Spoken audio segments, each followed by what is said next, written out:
always listen to the client. And by that, I mean, you don't just hear the words that are coming out of their mouth, whatever they say in an email.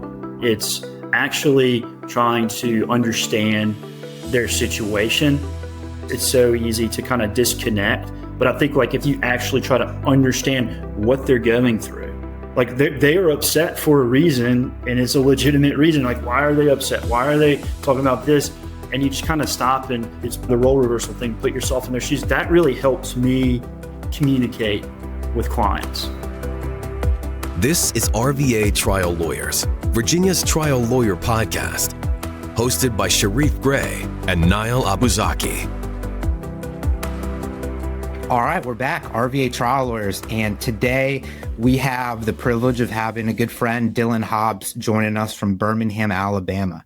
So Dillon and I met a couple years ago now, after I decided to kind of take this journey and try and become this person on LinkedIn, right? No, what I really mean by that is a couple years ago, I realized the importance of getting ourselves out there, being findable, so when people need us, they know that at least we're an option for advice or to even potentially handle a case for them or a loved one. And through that, I got very active on LinkedIn. And Dillon was one of the attorneys that I connected with, and we've hit it off. We've been in touch. We probably talk, Dillon, in some way, shape, or form every few weeks. We do, yep. That's right. And you're out of Birmingham, Alabama, and I think both of us are itching for the day where we can co-counsel something together and really get after it in the courtroom. Now, Dillon does primarily personal injury work out of Alabama, and he's got his own shop now, 8 years out of law school. And so, Dillon, super excited to have you. I figured probably the best way to kind of start our conversation off today is really just to get into it. Like, why this work? Why personal injury? Yeah, that's a great question. So I think, from an early age, I knew that I was interested in being a lawyer. I had a grandfather who was a judge in Atlanta, Fulton County, Georgia. And so like from an early age, he sort of instilled in me this idea that I could be a great lawyer. I don't know why he thought that, but I think he truly did. And so that was sort of stuck with me throughout a lot of my early life and throughout school. And, come to find out, I was pretty good at writing. I enjoy communicating. I enjoy speaking with people. And I found through my practice, I have actually even more so enjoyed getting to know people. And I love the aspect of this work where I get to meet people from all different backgrounds. I meet people who are doctors. I meet people who, do landscaping, whatever. I mean, across the board, and they all have a story, and they're all unique. And most of all, they're, everyone is good, in some form or fashion. And I really enjoy meeting all these people and representing them. I don't take every single case that comes my way, but when I do, my goal is to do the best possible job for that client. Something that occurred to me while you're saying that, Dillon, is like, you're right. It's not just the different clients, but it's also, the different people we interact with our cases, from the medical providers, from all the different vendors and third-party sources, from the defense, from the courts, the staff. There's just so many different personalities that you come across with. And then also case types, right? I've been fortunate enough at least to have cases of all different types, from your motor vehicle crashes to your daycare cases to sex assault cases. And so it's really kind of a cool field that if I'm being candid, I kind of lucked into by accident. I didn't even know what personal injury was in law school, which I guess I should be embarrassed to say. But no, I had no clue. How did you find yourself, Dillon, getting into personal injury work specifically?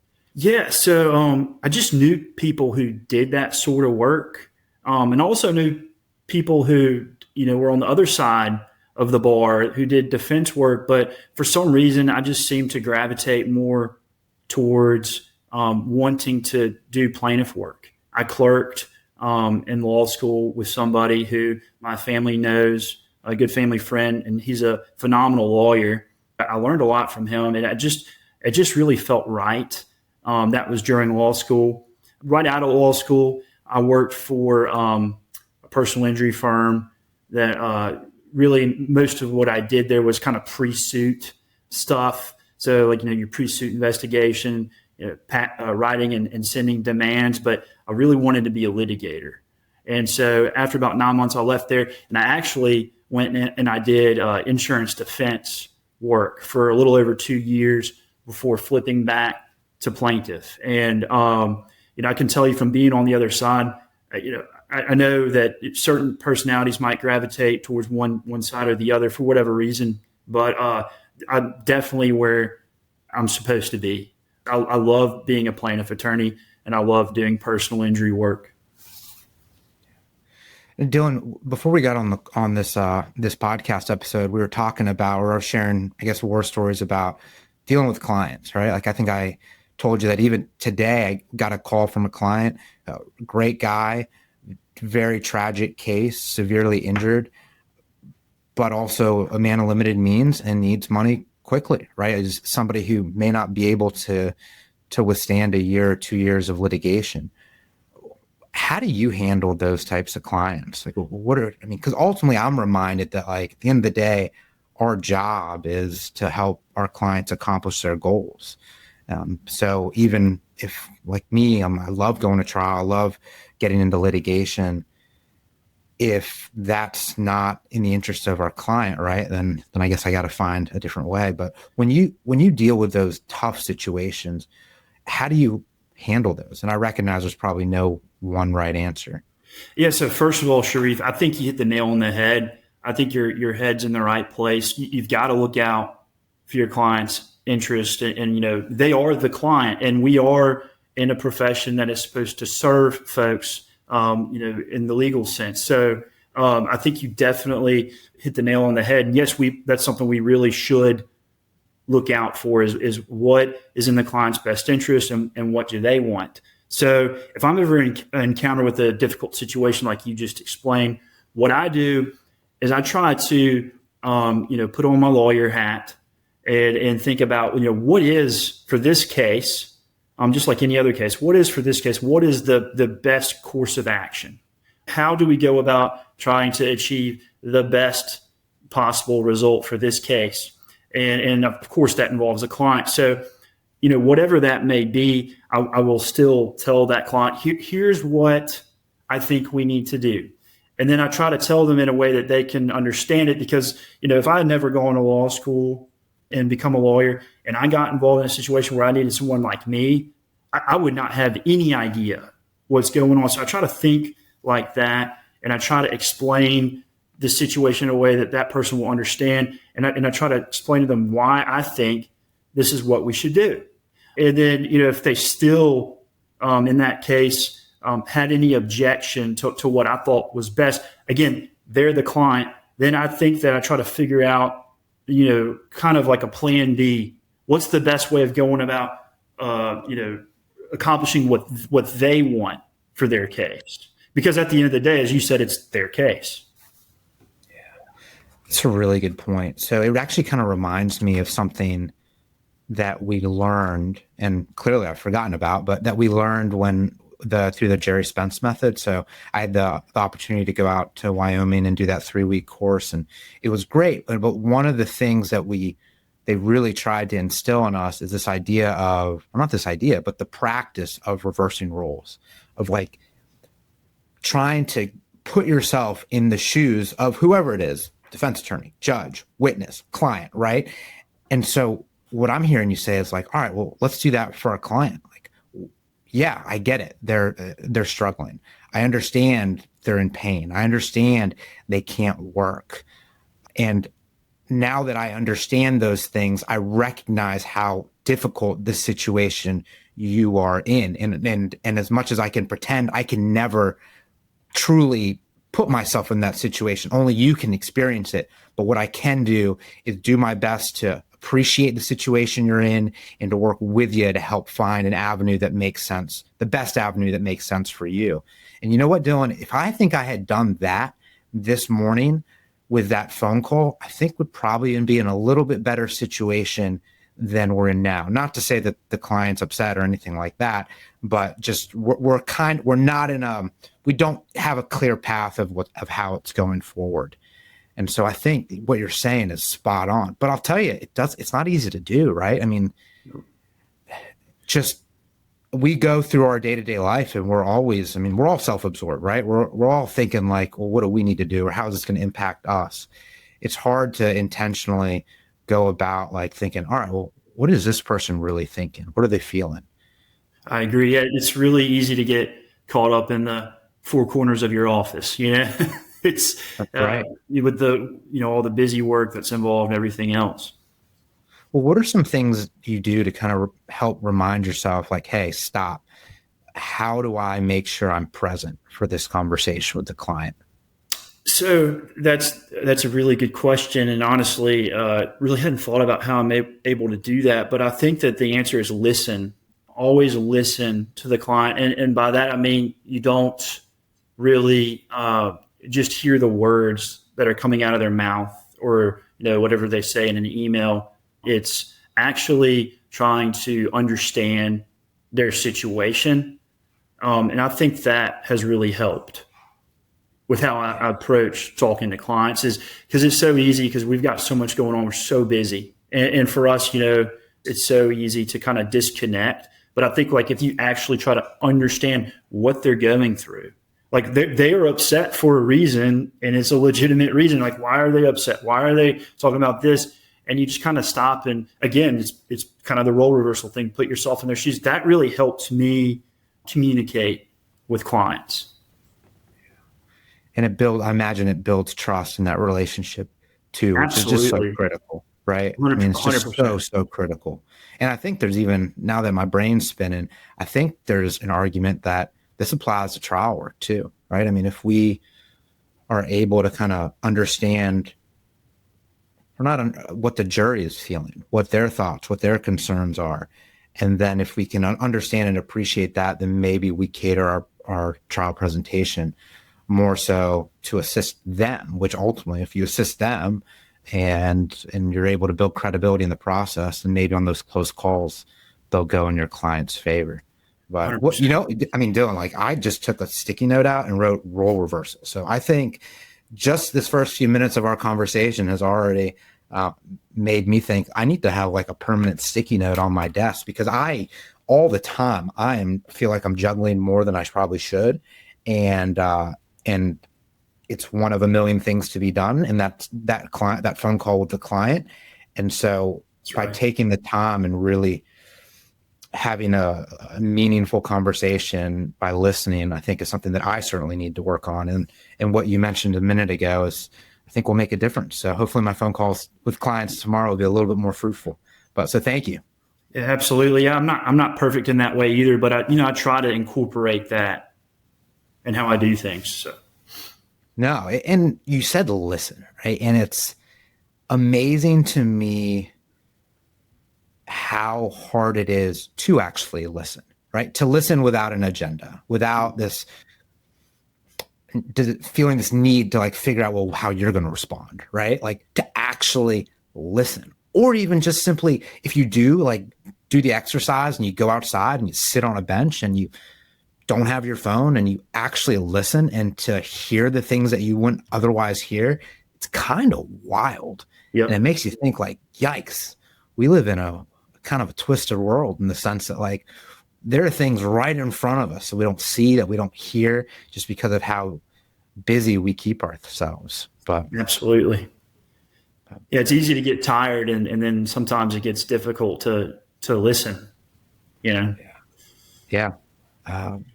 Easier said than done, for sure. Well, let's talk a little bit about trial work. So, I mean, we talked a little bit about why you got into personal injury and that you really enjoy helping clients. One of the things that I enjoy most of this line of work is the trial aspect, and to include like the pre-trial, the case framing, the strategy. Mm-hmm. Was that another draw for you to get into this line of work? Yeah, absolutely. Like I've always been a competitive person. Grew up playing sports. I was kind of a nerd and played some computer games too, but like strategy games. Like I just love the Red Alert. Did you ever play Red Alert? Absolutely. Did you ever play Tiberian Sun?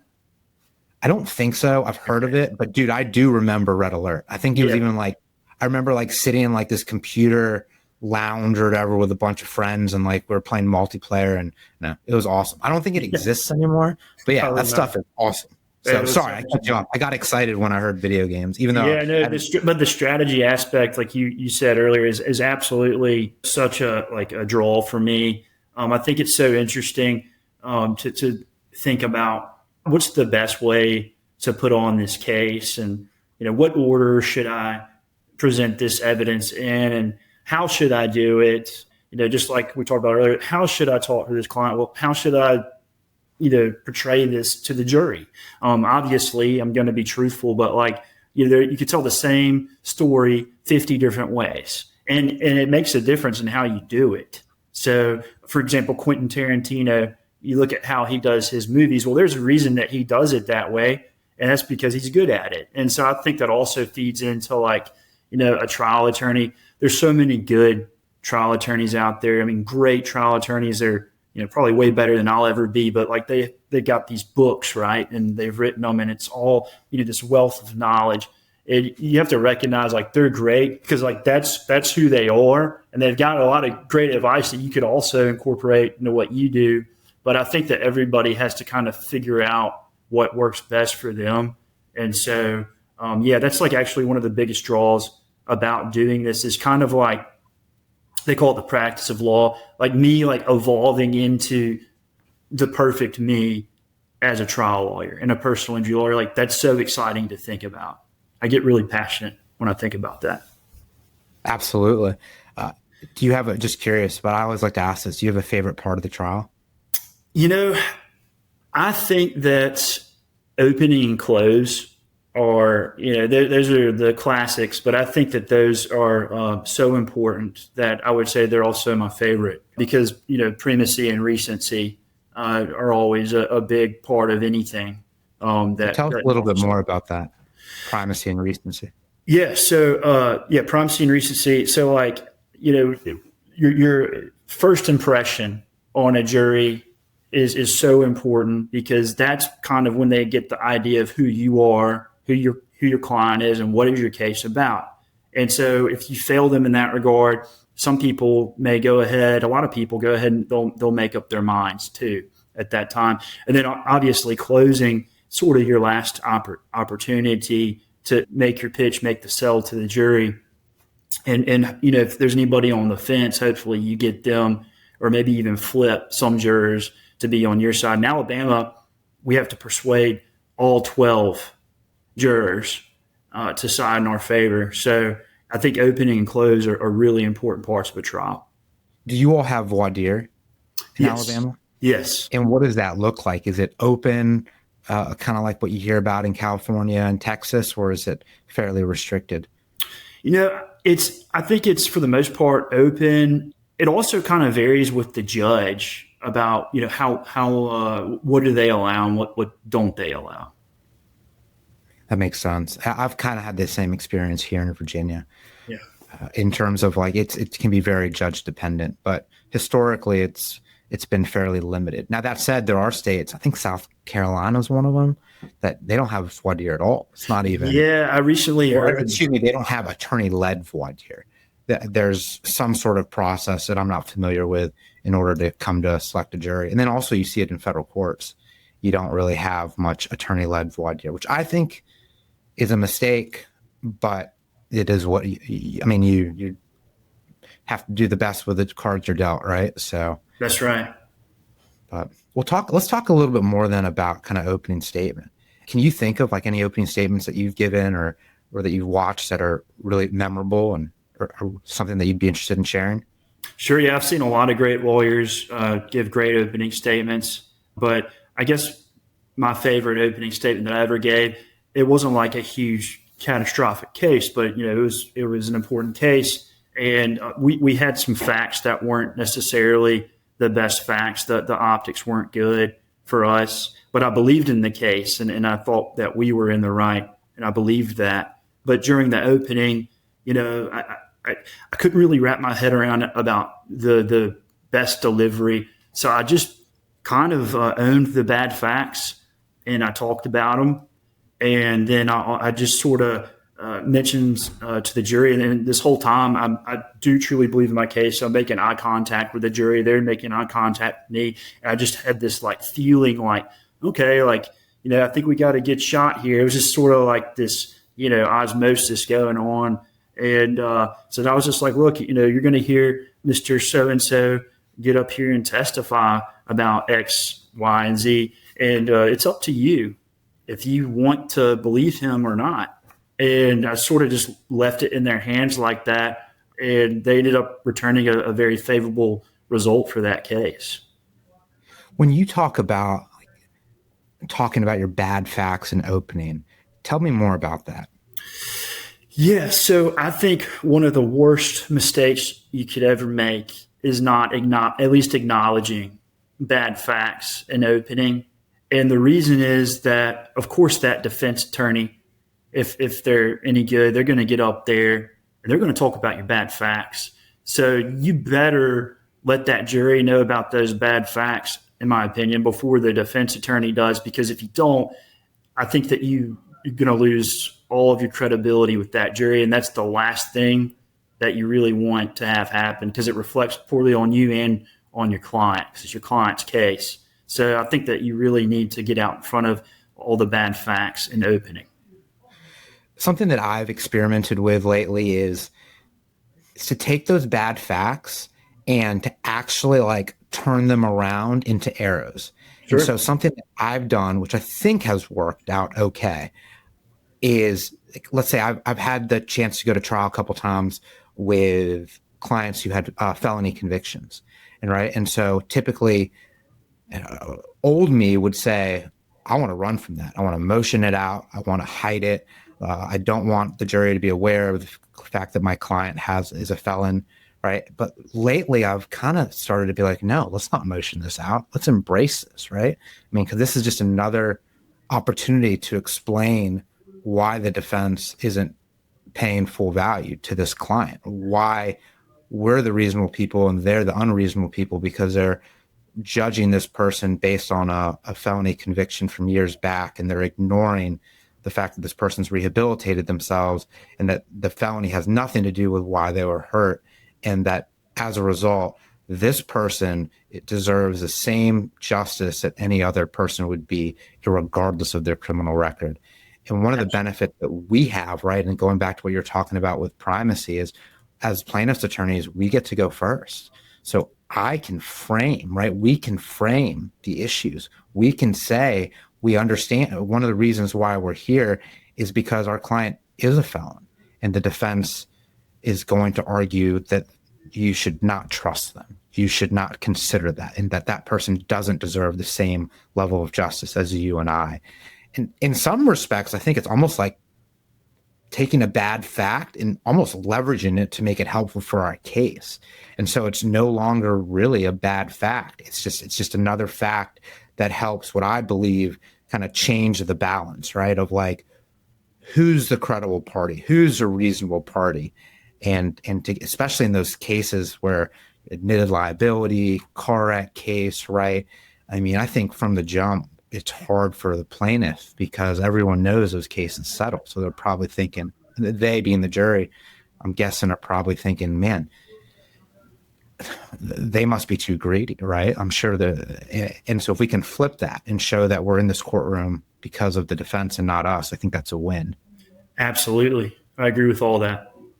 Yeah, I think it's important. Like you mentioned, you know, if you can inoculate a bad fact, right? And you can show that we put that label bad fact on some things, but really they're not. I mean, like you mentioned with a client who maybe has a criminal past, I mean, they're a person like anybody else, right?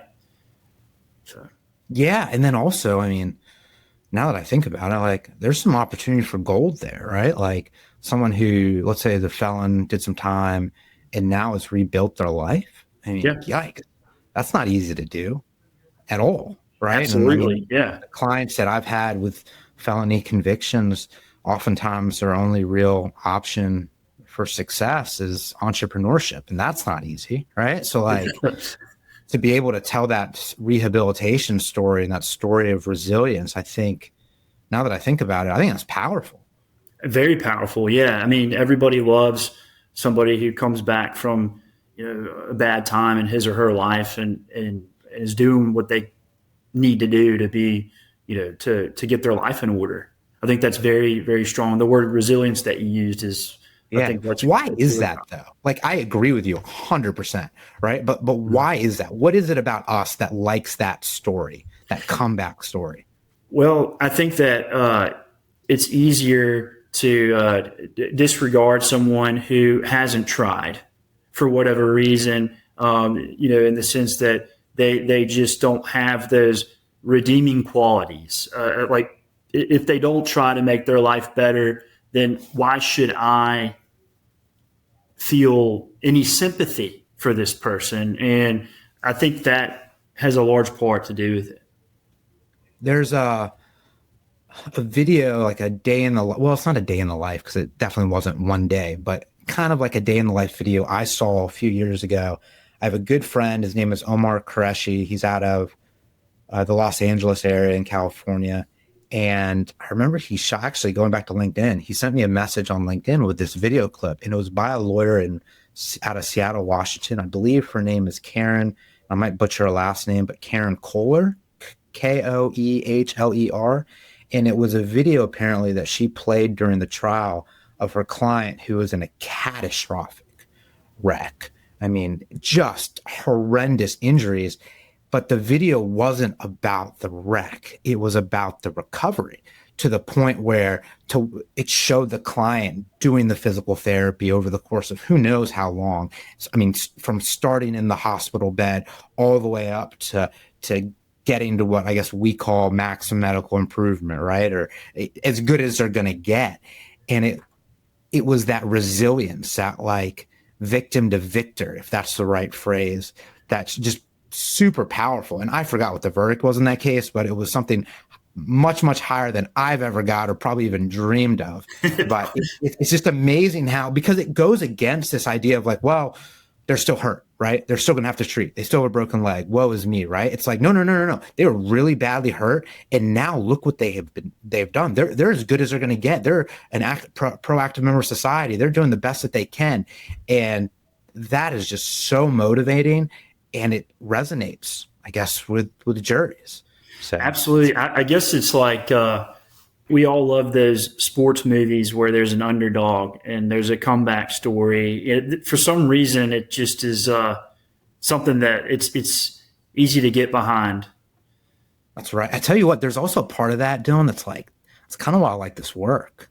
I mean, we are the underdog. I mean, in some respects, right? Like, it's your single client up against typically a massive insurance firm or a massive corporation. And I had the privilege of getting to go try this case against Ford Motor Company, which did not work out the way that we had hoped, but we've got some post-trial litigation that we're optimistic about.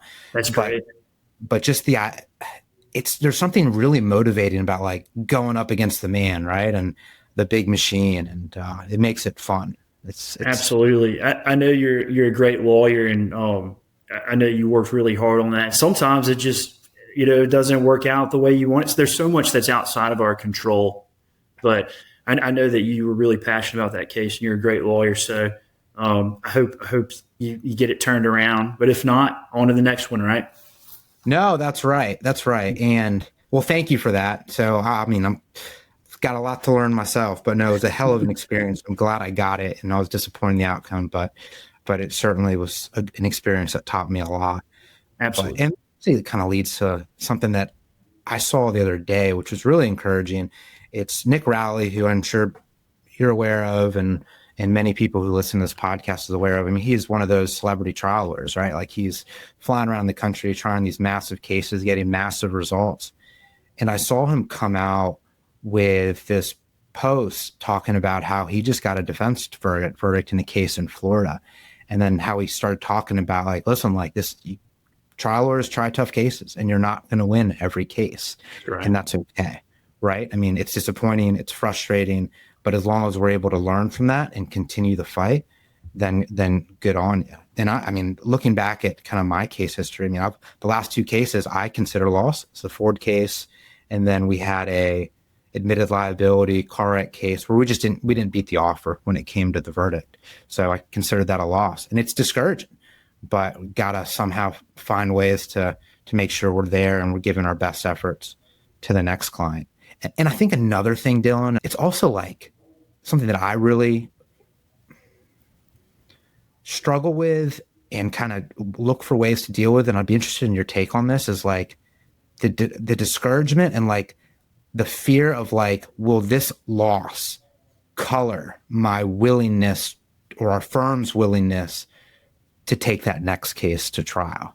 Because you never, at least from our perspective, like you never want to be the attorney who's like, yeah, we try cases, but that was 20 years ago, right? Like, and let the potential risk like put you in a position where like you're just not going to do it anymore. And I've had serious thoughts, and to this day, if I'm being candid with you, like the question about like admitted liability, individual defendant, right? Like soft tissue, not a lot of visible property damage. Is that a case that we really want to try?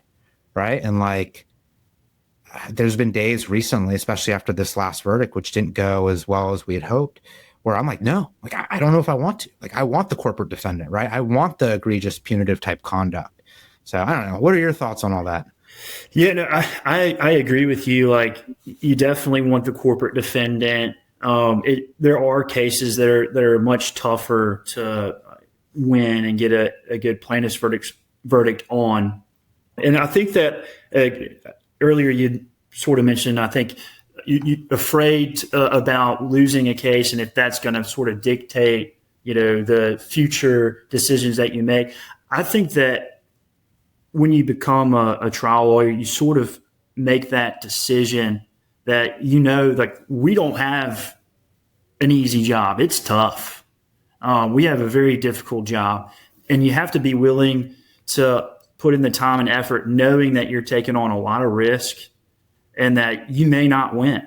And I think that if you let that fear control your decisions, then you're not really doing the best thing that you could do for yourself and your practice and also future clients. I think that you have to use that fear and channel it into like more of a positive energy.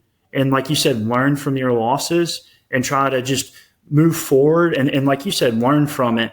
And I think in a way, having a little bit of anxiety is actually a good thing if you can use it to motivate yourself and have sort of a sense of urgency, because I think one of the best things that you can have as a trial attorney, a plaintiff attorney, is have a sense of urgency and try to, get out in front of things, get that evidence and sort of control the case. You want to be in the driver's seat. And so I think that I agree there is a lot of potential for fear, but you can't let that control your future. You sort of have to embrace it. And being afraid to try certain cases because not all the stars align. Like maybe you don't have that corporate defendant, or maybe there's not a lot of property damage. So you're afraid that people won't believe your client and believe your client's story. I think that's just part of our job. And like earlier, we were talking about strategy. That's sort of just, we're problem solvers. You kind of have to figure out what's the best way to frame this case, like you were talking about earlier, to where we can make this something that people can see and that they can recognize and appreciate. You're right.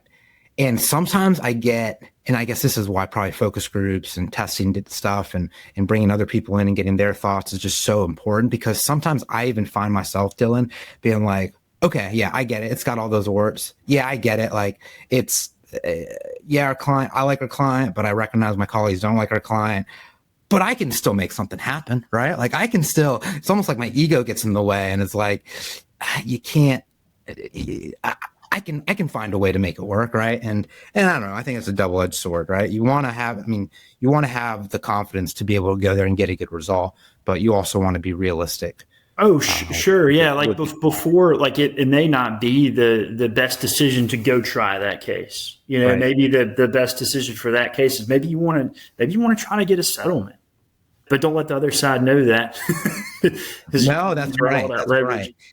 So one thing I have learned is, before we move on to that, one thing that I believe wholeheartedly, it's easy to say, harder to accept, is the willingness to actually go the distance, to put real effort, to do a bang up job at trial never goes unnoticed. Right? Like I've had times where I haven't, like when I was in the Army and I didn't get some good results. I remember having a client, and I remember apologizing to the client. He told me to stop, and he told me how thankful he was for how I advocated on his behalf. And that blew me away. He was just happy that someone took the time to care and to actually do good work.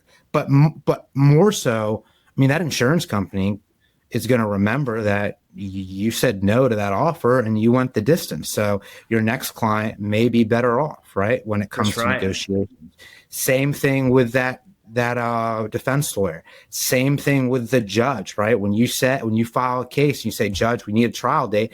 That judge knows, hey, this guy might actually do this, and because he's done it before, right? And then from just a practical standpoint, not that our cases are practice, but to some degree they are, right?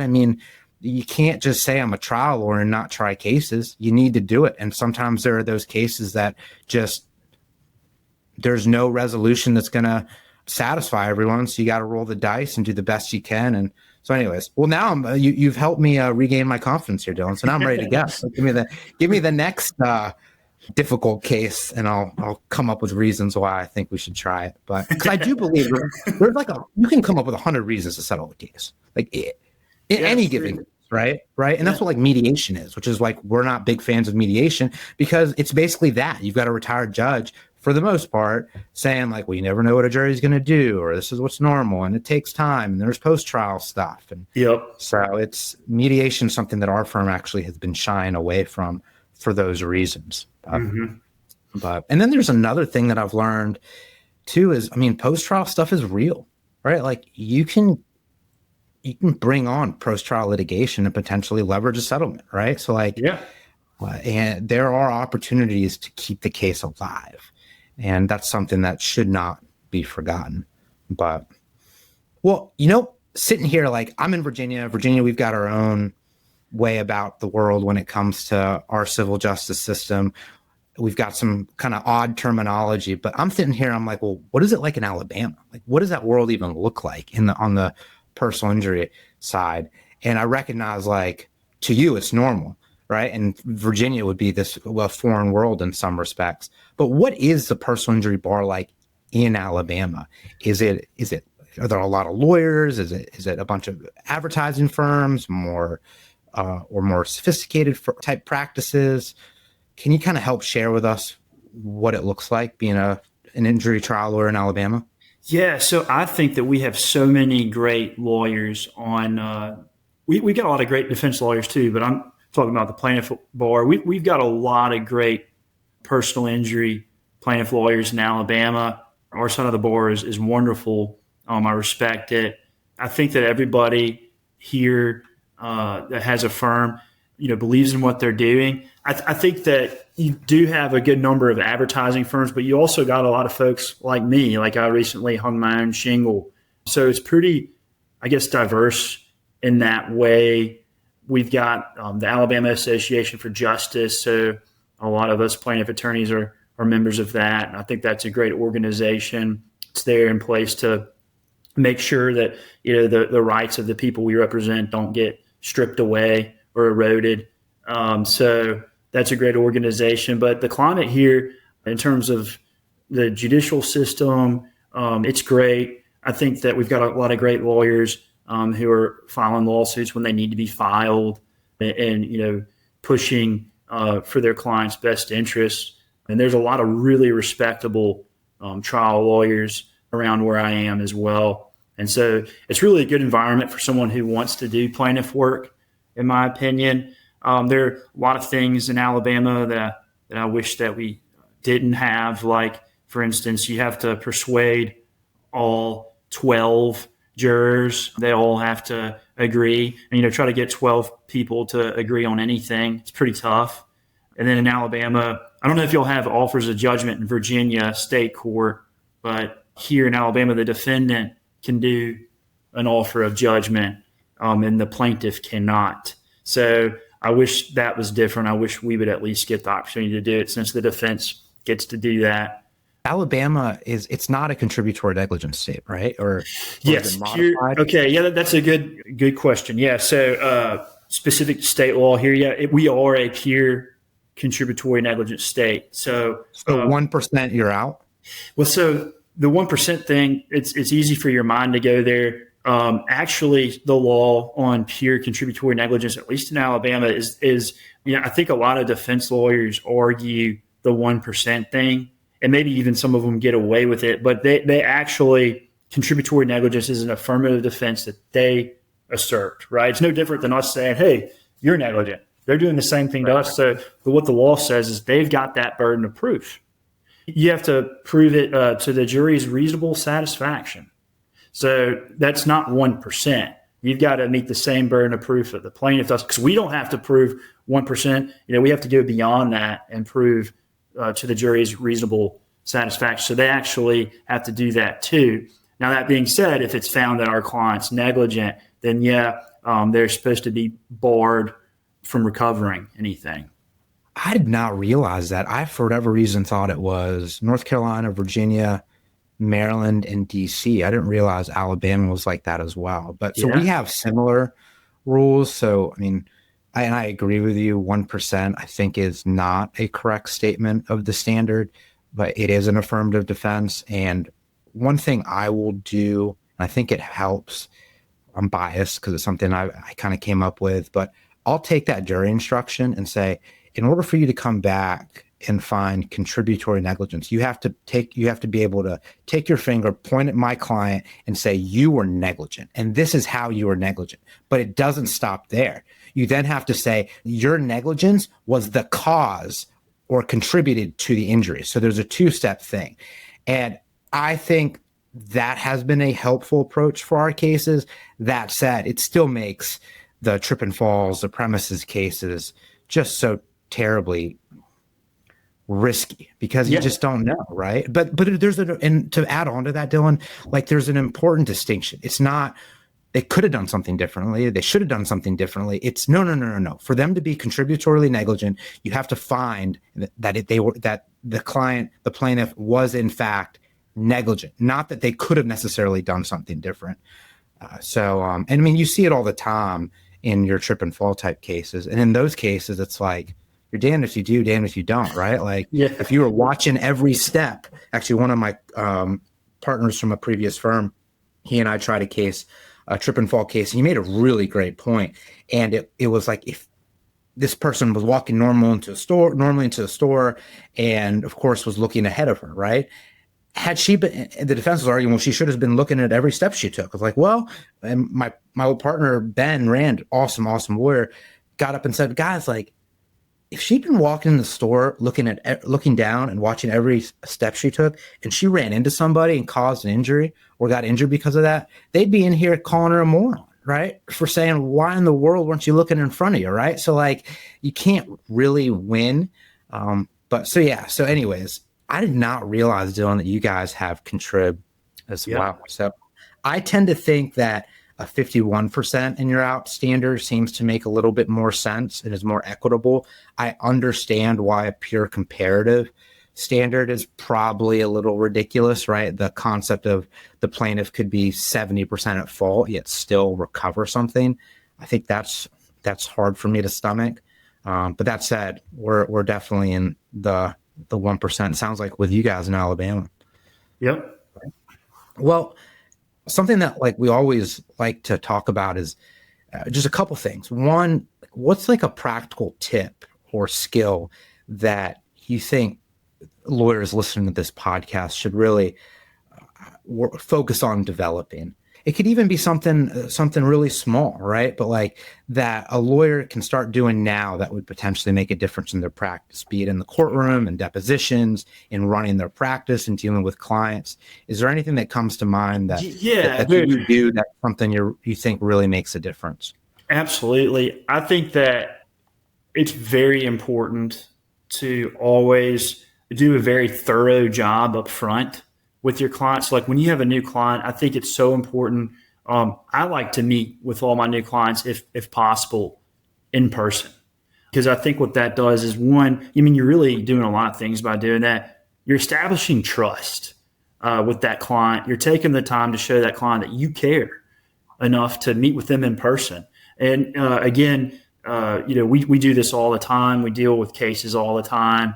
We might get a little bit jaded to the meeting in person idea, but I think that for someone who's never been through anything like this, that means a whole lot. And I think that when you make that impression on someone, they're going to be able to go ahead and voice concerns that they have to you because they trust you. And so you may learn something about that client that you really need to know that you don't want popping up down the road. Also, in that vein, I think it's important to always just really be thorough and asking, we're talking about personal injury, asking your personal injury client, where is every single building that you've stepped foot in to get any kind of treatment related to this case? And, for what injury? And I think it's important to go ahead, make sure you get all those records before you file a lawsuit, because you don't want to file a lawsuit and then find out, down the road that there's something in those records that's really bad for you. So I think it's important to get all that stuff in the beginning, because it gives you a lot of guideposts for your case. And it also allows you to recognize important questions that need to be asked on the front end.